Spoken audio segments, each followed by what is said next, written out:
Hey guys, welcome back to Star Wars Timeline. My name is Ben. We're finally here. The last episode of the Book of Boba Fett has dropped, and we have a lot to talk about. Rest assured, guys, I will give you my full-on, unfiltered opinions on this particular episode, and I hope you will stay with me till the end, and also include your comments. Tell me who your favorite characters were. What's your favorite story arc from this show in general? It's all in the interest of having a real discourse with Star Wars fans without being apologetic of each one of us likes, because we all enjoy different things, right? Obviously, quick spoiler alert, if you didn't see this final episode, please be warned. I'll be talking about the storyline, I'll talk about all the major characters and action sequences that took place. So if you don't want any spoilers, please turn away now. Go watch the episode, please come back, and we'll have a little discussion. I'll try to get to all of the comments in the video section as possible. Anyway, let's get into it. This episode is called In the Name of Honor. Our guys are making plans, right? Boba Fett, Fennec Shand, and Din Djarin joins them later on in this first opening sequence, which basically is right from the previous episode where in these ruins of this cantina, which the Pikes have attacked, they're making plans. Okay, where do we go from here? How do we protect ourselves? Because from this point forward, it's full-blown out war. Boba says, okay, this is Mos Espa, this is my town, these people depend on me, but I think it might be a little bit more rational to go back to Jabba's palace, fortify ourselves there, and hold our ground. Kind of makes sense to me, right? This is a much more protected place than this open, like, ruins of a former cantina. Like, there's nothing that would protect you there. But cyberpunk kids also have their 2 cents to say here, and the girl says, like, hey, look, you could run back to your Jabba's palace. We're staying here. These people depend on us. They need our protection. Right away in this first scene, things begin to unravel for me plot-wise, which don't make too much sense. Since when Boba Fett is the guy who cared about anyone but himself? You know, you could make arguments all day long that, you know, this is a different version of Boba Fett. Who he was in the past, in the previous Dark Horse Legends comic books, or who he was even in the Clone Wars show, it's different from who he is now. He's a settled man. His morals have changed. You could argue it from today all the way till Sunday. But the thing is, when we talk about established characters like Luke Skywalker, Obi-Wan Kenobi, there's a certain preconceived notion that we have about them. There's certain expectations we have of who we are.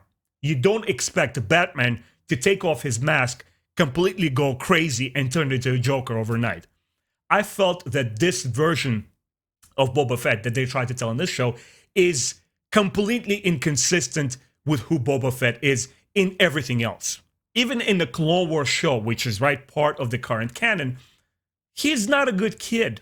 He's full of vengeance, he's full of anger. For Christ's sake, he tried to bomb Mace Windu. There's nothing redeeming about him, and I think that's part of the charm of the character. He's a total badass. He is scum and villainy, right? As we see in the original trilogy. There's nothing good about him. So I never understood this honor thing. Now we get to the cyberpunk kids.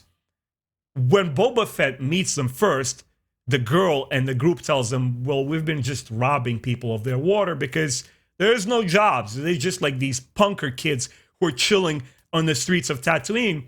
They don't give a damn about people of the streets. And suddenly they do in this episode. Hold on a second. How did that come about? Okay, if you want me to tell me this sort of story, but you need to develop it. And the cyberpunk kids, aside from the one episode where Boba Fett meets and recruits them, they're nowhere to be seen. There is no nuance here whatsoever. Things are just feel so contrived and just they happen because they have to. Because the plot needs to move forward, because the directors, the showrunners, the writers are telling you this is who they are. You're sort of supposed to take it at face value. Okay, moving on. Next part. Now we're back to Pikes. They're ready for war. They're saying, look, we need to organize our strike forces here. We're going to attack from all angles. We're going to take over Anchorhead. Let's go for this. We didn't sign up for, all-out war, but how we're supposed to deal with this. Cad Bane says, hold on a second. I know how to draw Boba Fett out. And as he says that, we cut back to the next scene, and we see that Grogu is back. We see an X-Wing flying through space.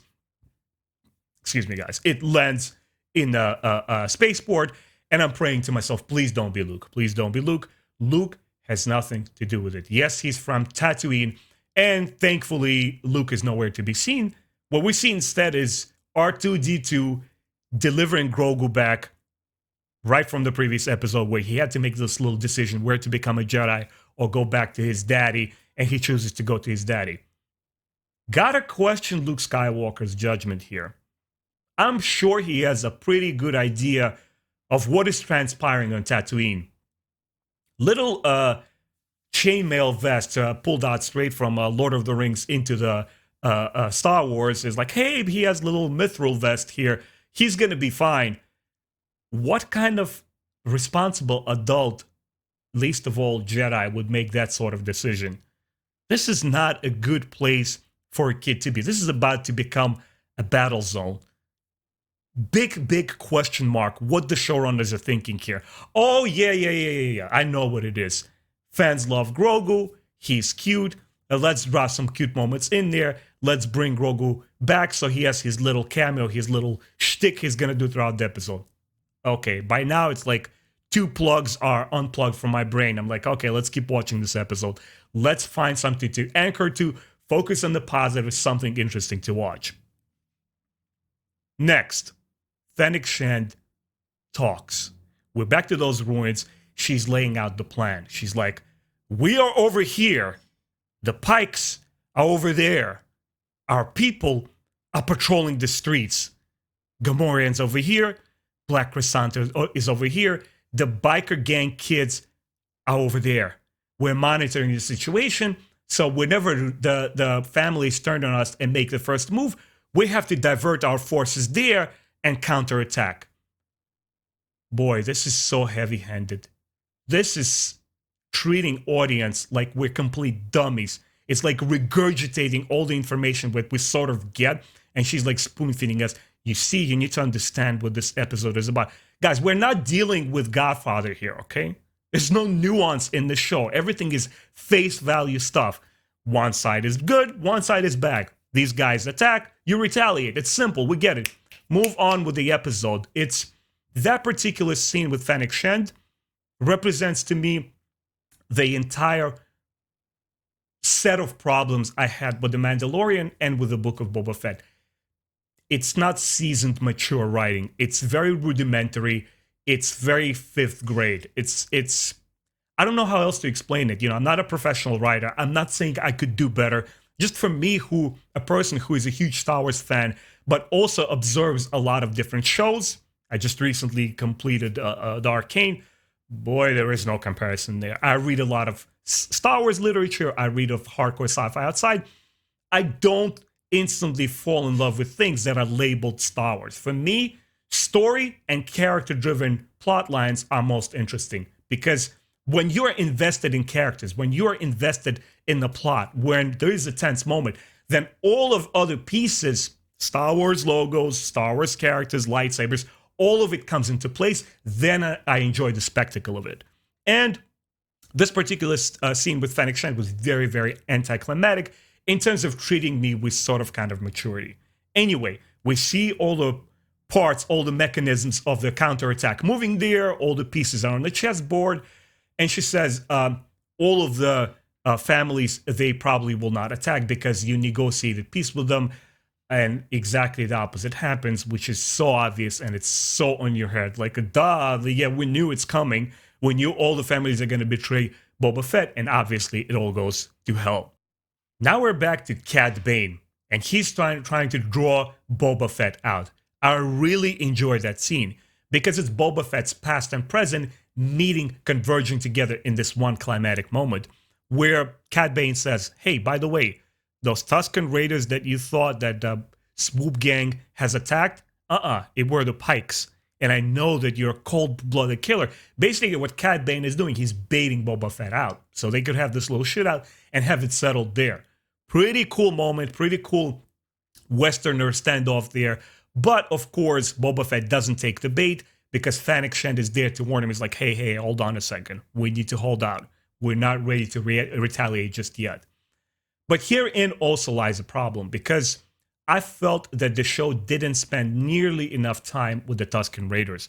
I personally would have preferred if the entire first season had us stay with the Tuskens and see how Boba Fett grows his relationship with those families. And then the whole tragedy of loss of that family who embraces him would have had so much more impact than this scene, which probably would have been, in my imagination, season 2, then it would all come down bearing on Boba Fett and made for such an interesting moment. But because we didn't spend enough time with Tuskens, it's sort of, for me, the scene is lost in translation. But I do like where Boba Fett, where Cad Bane is coming from. He's like, I know who you are, Boba. That little exchange that they have there, it's contextualized by the Clone Wars show, which I really, really liked a lot. We're back to cyberpunk kids. They're being attacked. They're being cornered. They're all bunched up together behind this one swoop car because they're apparently idiots. They're not effective for anything. They literally see townspeople, right, who obviously are hired by the gangs, run for their weapons, and the cyberpunk kids who are so cool in the second episode with their bikes, they don't see this coming. They're like, oh my god, we're under attack. Help, somebody help. They're calling the cavalry in, but obviously nobody's there to help them. Like, okay, all right, that's there. And Black Chrysanthemum comes out the strongest out of the entire group that Boba Fett got on his side. There is no preface to his, his past, where he's coming from. He's a kind of like the muscle of the show. He comes super strong, while the Gamorreans are dropping into their death by these pikes. They're like, oh no, Gamorreans. I kind of felt bad a little bit for them. But Black Chrysanthemum, he's straight up Gladiator. He's like, pam, pam. You don't need nuance here. You don't need story. He's like, you understand what Black Chrysanthemum is doing for this episode. It's pure vintage spectacle, right? Like, pam, pam, pam. Things are exploding there. He's making it back to Boba Fett. It's like literally pikes and Trandoshans, and everyone else is like clinging onto him. He's just like tossing them aside. I'm like, okay, cool. I like him. He's strong. He's powerful. That's what he's supposed to do. And Fennec Shand, of course, is the one who comes in and helps the little cyberpunk kids. Like, pam, pam. She makes a couple of cool pot shots. It's like, hey, I kind of like you. And she's off to her mission. I like that too. She's cool. This is the Fennec Shand that we saw in the Bad Batch show. I think she works a lot better as an animated character rather than a live action show. Because I felt that for some reason, the Book of Boba Fett, the Bad Batch show gave her just a bit more nuance. Even her little exchange with Omega, you know why she wants to protect the kid, why she's first hired to find her. All of that stuff, her storyline from the show made a greater deal of sense to me. But she says, now I have to be off. See you later, kids. I'm there to attack the fortress. I'm there to attack the center of operation of the Pike Gang. Which once again makes me wonder, hey, couldn't you do that earlier, a couple of episodes earlier? This entire episode felt to me like it should have been episode 2, to be honest with you. You needed to break out the war much quicker, and you needed to spend more time where Boba Fett is saying, like, hey, this is what's happening here. It's all chaos. Where are my people? I'm going to get the Tuskens over here. I'm going to get Black Chrysanthemum. I'm going to get Dangar. I'm going to get Zuckuss. I'm going to get Vasant. All of the bounty hunters that are prominent in the modern comic books but don't make it into the show for some really, really strange reason, we get useless cyberpunk kids. Okay, all right. Anyway, what do I know about filmmaking? We're here, and Fennec Shand is out there to attack the heart of the operation. In the meantime, we're back to Mando and Boba Fett, and they're sort of like saying, we're going to make our final stand here, live or die. We're going to do it for the sake of honor. We sort of get it from Din Djarin. This is the way. This is what he's supposed to do. And Boba Fett is there. I'm going to be here for my people. I'm very confused here because I don't think it's just me. It's the writing of the show sending all sorts of mixed signals and mixed messages here. First, you're a loner. You're showing us that Jango Fett leaves young Boba many, many times, and he's kind of like a loner who doesn't belong anywhere. Who are the first people to take him in? Tuskens. All right, those are your people. Those are the people that you belong to now. And they've been killed off. They're literally, as I mentioned during my review of that particular episode, they're literally swept under the rug. There is no time for the audience to mourn. There is no time for the audience to truly connect with them. That one single episode with the Tuskens was so good, that was just the beginning of that relationship. You wanted it to continue, and unfortunately it doesn't go anywhere. And this is where I don't believe Boba Fett saying that I will do it for the honor, I will do it for the most Espa people here, because this is my home. I'm like, no, it's not. I don't see it. Just because the show is telling it to me as audience, as a viewer, I don't believe it. You need to show and not tell. And all the show has been doing is like telling us things, and that's what we're supposed to believe. This is what we're supposed to take at face value, where the narrative of the show is not developing any of these key points, these key elements of why Boba Fett feels this particular way. And quite honestly, guys, this is why I didn't believe Din Djarin being this father figure to Grogu. Because in the beginning of the show, he is this gunslinger, mercenary, cold-blooded killer. He has this whole stack of carbonite bounties in his ship. And then all of a sudden, he meets this child, and he becomes a daddy figure overnight. Again, it's the type of storytelling, it has no nuance. It has no forethought. It's just there. It's very barren. It's very on the surface. What you see is what you get. If this is the sort of entertainment you guys like, please go ahead and enjoy it. I'm not going to stop, and I'm not going to gatekeep to anyone. I'm not going to trash the show. I'm just saying this kind of storytelling doesn't appeal to me. Before we get to the coolest part of this episode, and there were some cool parts in this episode which I really, really liked, let's get to that Majordomo. The episode felt pretty slow in the beginning, and now it grinds to complete halt. This Majordomo that nobody liked, that stands out from this show like a sore thumb, from his accent to his little antics to his completely useless character, which doesn't do anything. And now he proposes to negotiate. He's like, guys, Boba Fett, I think I was trained in Coruscant. I think if you write your list of demands, I'll be able to go out there and negotiate. It's not funny. His negotiations totally fail. All that they do is stall for just a tiny bit of time. If that was the whole idea of Boba Fett, to stall them, then he succeeds.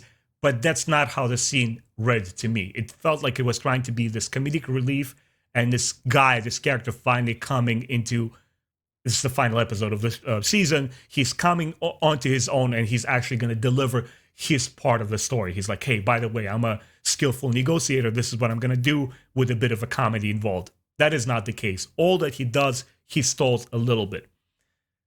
The next scene, very jarring, very different. We are here with these very clunky kind of like first attacks and grinding to a halt with his Majordomo. And then the show immediately blasts into full freaking action.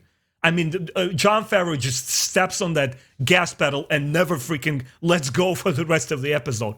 Boba and Mando come straight out Spartans from 300. They're guns blazing. They're flying in their jetpacks. They're literally dismantling the Pike gang. And once again, I'm like, couldn't have you done that early? Or, hold on a second. Before you criticize me, guys, for my opinion, if you have just this amount of resources and forces, why don't you spend those two jetpacks and all the firepower and rockets not on the stuff that is about to come, but going straight to the base of operations where you send Fennec Shand solo? Because check this out. Boba Fett and Din Djarin have no assets to protect. Where are they at? They're fighting, obviously, for the livelihoods of the people of Mos Espa, right? But right now in this particular fight, they're not protecting people directly. Nobody's attacking civilians, right? What the Pike gang wants to go after, they want to eliminate the competition. They want to kill Boba Fett, they want to kill Din Djarin, and anybody who is on their side, right? So what you do is, you are the king on this chessboard. So you take your king, and you just don't stick it in one place and wait for the attack to come to you. You're a moving target. You're the type of target which is the hardest to hit, and you go directly to the opposite king's side because you have jetpacks. You have enough firepower to completely devastate the Pike gang, as we see with Fennec Shand. She goes in solo with a single rifle and she completely kills all of them. Why couldn't Boba Fett and Jango Fett do it? I don't know. You guys explain to me. Maybe I'm missing the bigger picture here. Maybe I'm just too emotional. Anyway, all the action that brings out here is a visual spectacle. It's out there, guns are blazing. They do cool poses, side by side, 300. But to be honest with you guys, the kind of the viewer that I am, I don't care by this point. All of the action feels to me that it's there, contrived, on demand, service. It's there. It's like, we need rousing action because it's a Star Wars show. It's like a package that a Christmas present that you've expected. It's like you're unwrapping the paper, pretending to be excited, but you already know what it is. We obviously know that the Star Wars show is going to bring guns bearing and it's going to be a lot of action here. But because I don't care for any of these characters, the action gets boring quickly. It's just watching like a really awesome Asian martial art flicks like The Raid 2, and then forgetting it the next day. Yeah, you enjoyed it in the time being, that for those 2+ hours that the movie's running, but after it's done, next. Action is not what people remember Star Wars for. That's my argument. That's not what I go back to Star Wars time and time again. It's characters, it's plot, it's those emotional beats, which sadly this episode was completely lacking. It's just all extravaganza. It's all spectacle. The Freetown help finally arrives. We thought that the Marshal is downed. He's not going to be able to attend. One little swoop car arrives like, hey, by the way, the help is here, which kind of shows you the scale of the show. It's pretty small. Obviously, you're not going to see an all-out war. It's understandable. Basic citizens, I guess they're sort of skilled. They live on the fringes of Tatooine. They know how to shoot, probably. Okay, they're here. They're helping a little bit here. Cyberpunk kids are driving back, looking super cool. That kid with the eye patch, and then boom, he's blasted over all of his bikes. They're useless once again. The girl is literally standing in front of Boba Fett and Fennec Shan and everybody else, and she's blasting back at pikes. Who is thinking this action scene through? Honestly, guys. Again, I'm not trying to pick it apart. I'm just watching it as an adult. I'm watching it as a guy who has seen a tons of different action movies, from comic books to before. For God's sake, I've been grown up with like movies like RoboCop, Terminator, like Predator, all of this stuff. It's eventually going to start comparing, eventually going to start measuring things. Like even modern comic book films, like after Winter Soldier, after your eyes have been exposed to something like that, or Logan, is eventually you're going to compare. You're going to start, this is one thing and this is another thing. This is, Winter Soldier here, and this is the Book of Boba Fett. I'm like, okay. So the girl is just there. She's standing with her little bike. She's pam, pam, pam. 2 minutes before, she was asking for cavalry. Now she's here with her cool bike. She's saving the boy, obviously, and she's like shooting back. Okay. Everybody stands in the open here and maybe run inside. Protective cover a little bit, right? You just decided to make a stand here. Kind of fortify yourself. Take all of those people in the car. Take all the cyberpunk kids. Take Boba Fett. Run inside the building. Cover, walls, something. Okay, it's just action breaking loose. All right. Black Chrysanthemum, he's back. He's limping back. He's literally, everybody's shooting on him. I'm like, he's a Wookiee. He's a gangster Wookiee. I like him for that. He's one character that doesn't need any emotional investment or character or growth. He's the muscle. He's the meathead. He's like, pam, pam, pam, pam, pam. He runs back. Really like that. He's a gladiator badassery. Obviously, you have to know, guys, that by this time in the episode, I'm completely unplugged. All of the plugs that I had, all of the brain processing is done. I'm just on the rails watching this episode exactly for what it is, just eye candy and spectacle. Next, we get, okay, in a very Michael Bay style, we need to amp up the action, right? We've seen the Rancor several episodes ago. I don't think anybody had illusions about what's going to happen next. Obviously, Boba Fett needs to ride in town, gangster, raw, and just start blasting everybody away. But before he does that, Super Megatron droidekas come out. I gotta say, they look absolutely stunning. Again, this is a TV show. This is a single episode. But from the visual perspective, from the way that they move, they walk, they attack. Awesome. I can't say anything there. If there's one thing that the Book of Boba Fett does right, if there's one thing that the Mandalorian show completely nailed, is the visual aspect of the thing. Anyway, these Megatron droidekas are strolling into town. They're blasting everything away. Like, okay, cool. Again, my personal feelings are like, okay, it's just they exchanging fire, guns are blazing. I'm like, my heart rate is like, this is an action scene, and it just felt that it's very, not fan servicey, but it's rudimentary. It's like, we need an action scene. This is an action scene. We need a lot of stuff of exploding. A lot of stuff is exploding. I enjoy my action where it's thoughtfully planned out, and when they dial up the magnitude of it, like bit by bit by bit. Perfect example is the action sequence in The Winter Soldier, where Cap America goes versus the Winter Soldier with that amazing legendary knife scene. It's a knife scene, guys. There's not a ton of stuff exploding there. Yes, granted, there's a chase scene in the beginning. You know, the Black Widow jumps on, she does her thing, but it's primarily a knife fight. And they progressively make it more and more exciting. And there's foresight and there's thinking behind who these characters are. How would they act in this particular situation? What's happening next? What's the emotional content of this scene? Far, far distant from what we see in the Book of Boba Fett. I wanted to see that sort of action, but we see basically Transformers kind of level action, right? And not Transformers, the original show. Transformers, the Michael Bay version. So the droidekas come out, and Mandalorian and Boba Fett try to attack them head on because obviously guns are not working, and they try to go for melee. Obviously, he whips out about the Darksaber, which I honestly completely forgot about. Din Djarin, he has it on hand. He still can't penetrate the shields, which is cool. I like that. You know, these powerful droidekas gotta amount for something, and not even the Darksaber is able to take him down. I like that. That's pretty cool. But then Din Djarin and Boba Fett start running around circles about these machines. Okay, they're big, they're clumsy, I get it. And they're talking. This is so anime, where like in the middle of a dramatic scene, your villain opponent is about to stab you in the back, but you stand there for 15 minutes and you talk Dragon Ball Z style, like super emotional, tears everywhere. It's like, we need to do something. And same is here. It's the level of thinking done in these action sequences, not from the characters, but from people who direct and who are positioning these pieces on the chessboard. It's not existent. It's like it's all visual front. It's all like, Darksaber, you know, oh my god, they're flying around now. Okay, cool. They're doing this thing. The mechanic lady takes Grogu right in the thick of action.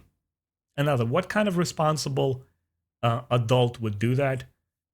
Not only the Grogu is back on the planet, he's in the middle of danger. She literally comes out on this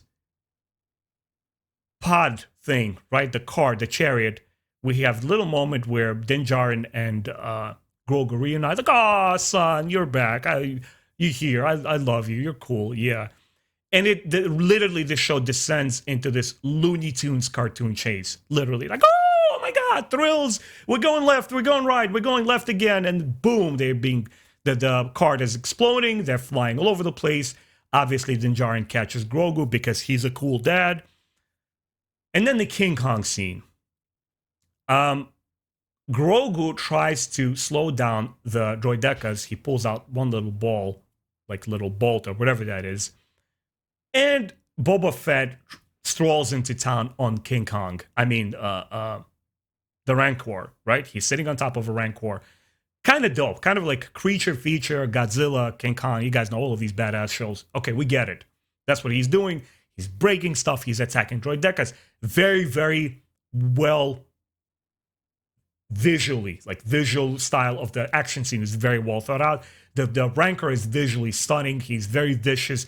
I love the way that he attacks droidekas. He tries to penetrate the shield. He presses down on them with his weight. He claws them. He does everything that the mad, crazed creature would do. And he starts taking them down one by one. Amazing visual effects. ILM, whoever put this together, guys, big shout out for you. It really works really well. I thought this was probably my favorite part of the episode because when the Rancor finally comes out, it's visually stunning. It doesn't feel like poor effects. Boba Fett doesn't look like a little toy propped on top of a animatronic creature. Everything feels lifelike. Boba Fett is like pulling on the chain constantly, trying to maneuver him. Rancor is jumping like an ape all over the place. He's dropping these droidekas all over the place. Crazy, crazy stuff is happening here. I was like, okay, yeah, it's fun. Ben, are you having fun? Yeah, I'm having fun. It's exciting. It's cool. Stuff is happening here. King Kong versus Megatron droidekas. Obviously, he takes them all down. Total carnage. Very cool. The final scene. Cad Bane stops Rancor. Hey, cool. Rancors are apparently afraid of the fire. Okay, this is Cad Bane. He comes raw. He comes powerful. At this point, this is everything that the episode has running for it. That visual aspect, that like aura around characters that we know from the past shows. And this is obviously what Cad Bane is. We know, Star Wars fans know what he stands for. He comes out.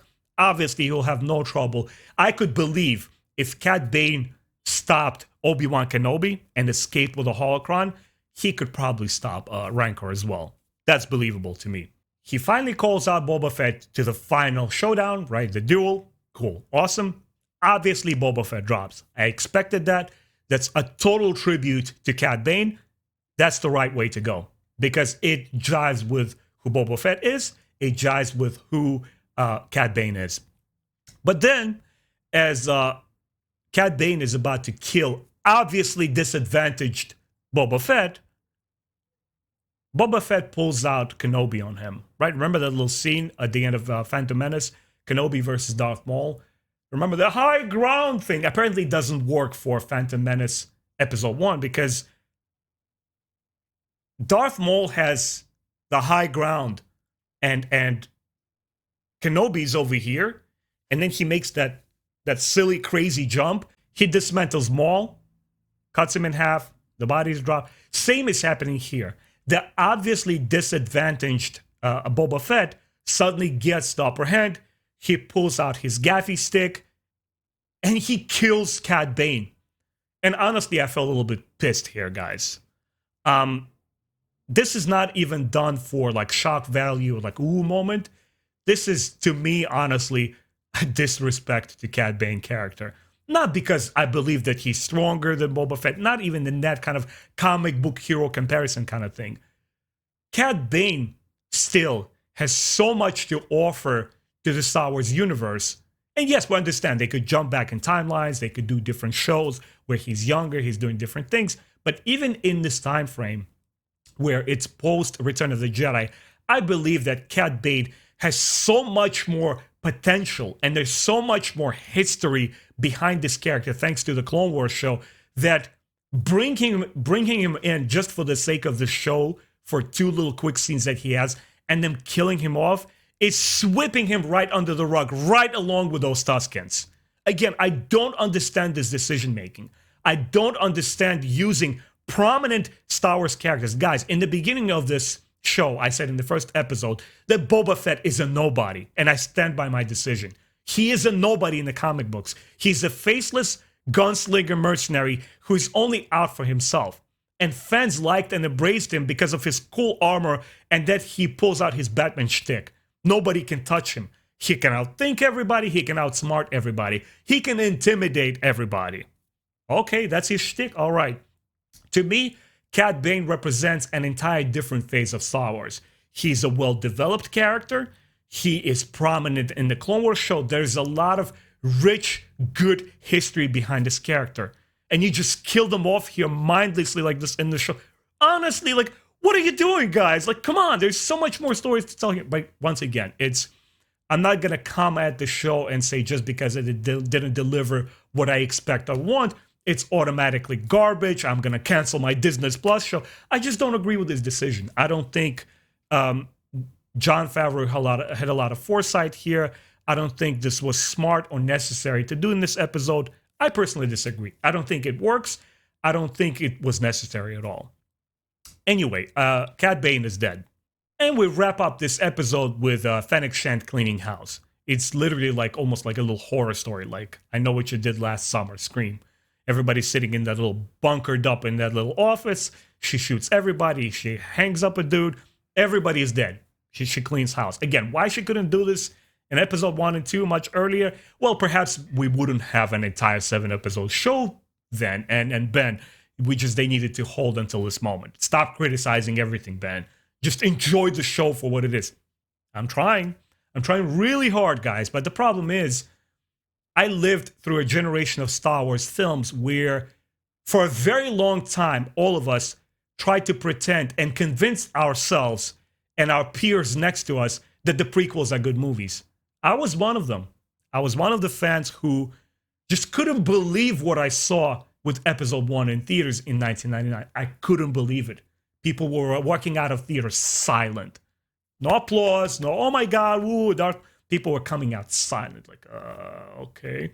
And in my film school, I was so pissed when people were saying all these vile things about the prequels later on. Episode 2 and 3 were coming out. People were trashing George Lucas, which obviously those movies don't adhere to what he has created with the original saga.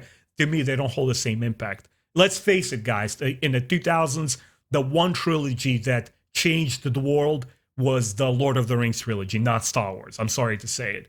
The generation, a decade-defining trilogy was the Lord of the Rings, and everybody knows that. You can argue about this, again, from today till next month.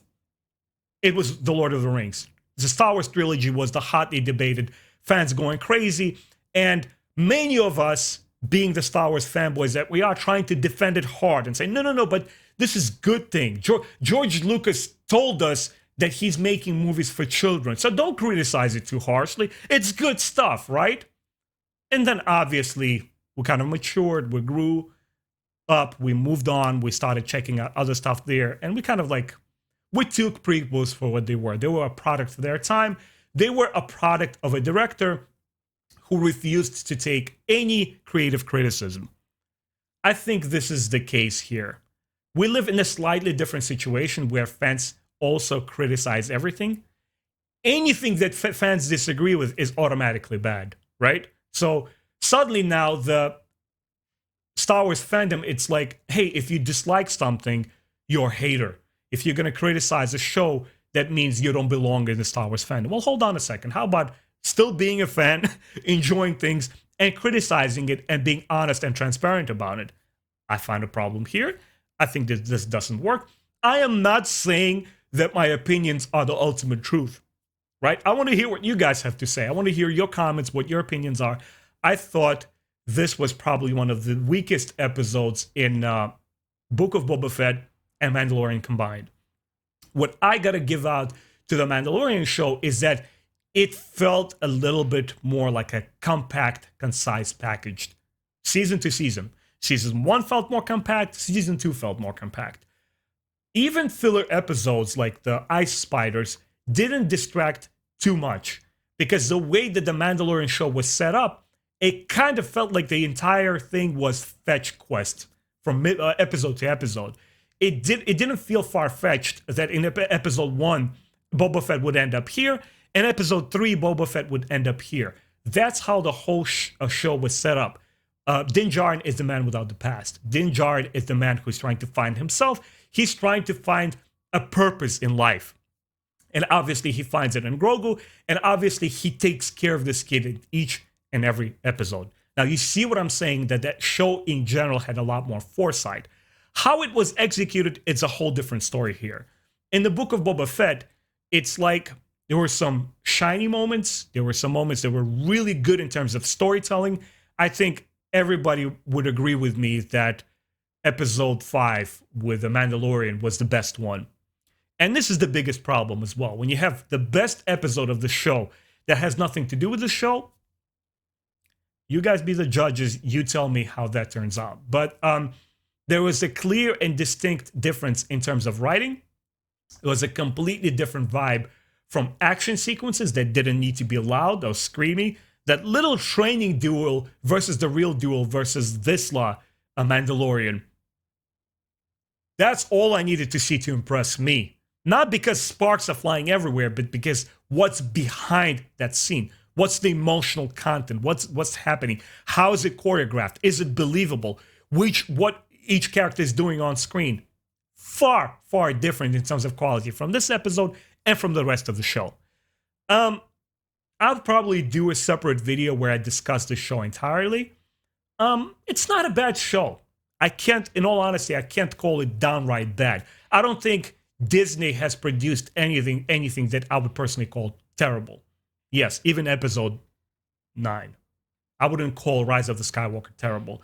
There's like 2 or 3 movies worth of content mushed together into one picture that takes out a lot of crucial parts, but you still could trace moments like of strokes of genius. Like, hey, this could have been awesome. Hey, this scene really is amazing here. This is really cool. I kind of understand that crazy pacing here and why he decided to do it this way. Kind of wraps up the story, and it's not what I hoped for, but it sort of makes sense. You see where I'm coming from? Not amazing, but not terrible either. Same with the Book of Boba Fett. It's not an amazing show. It's not terrible. It's mediocrity. We're living in an age where we have an abundance of Star Wars material, and fortunately we get to pick and choose. You could say, hey, I really like the High Republic. I really loved the Jedi Fallen Order video game. I love the fact that they're pulling back on the library of old games and bringing us Star Wars classics, right? The Racer, the Star Wars Jedi Outcast, all of those old school games are now possible on modern consoles thanks to Disney, thanks to new Lucasfilm. That's awesome, right?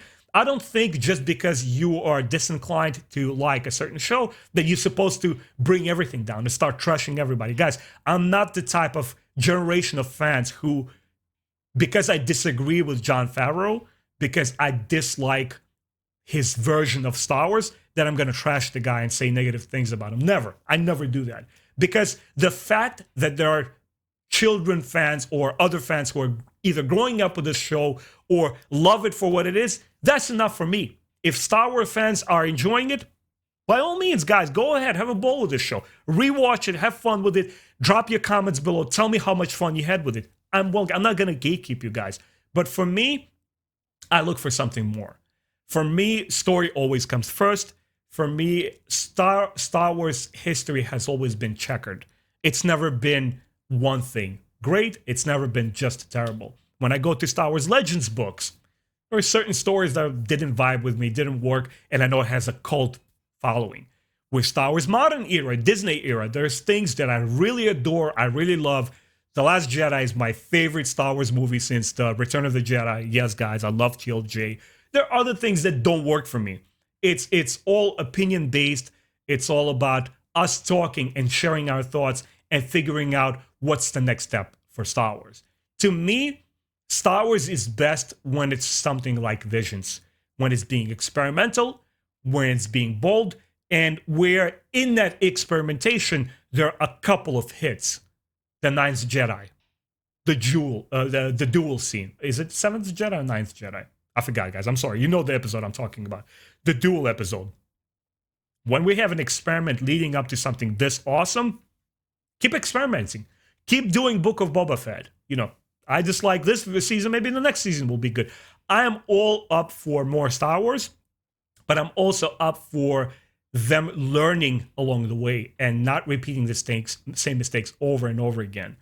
This particular season felt like it was trying to test run a couple of ideas, and I would have been much more at peace with it if it was called Star Wars Short Stories, Star Wars Visions 2.0 live action, where we're trying different things. We're going to try a thing with Tuskens.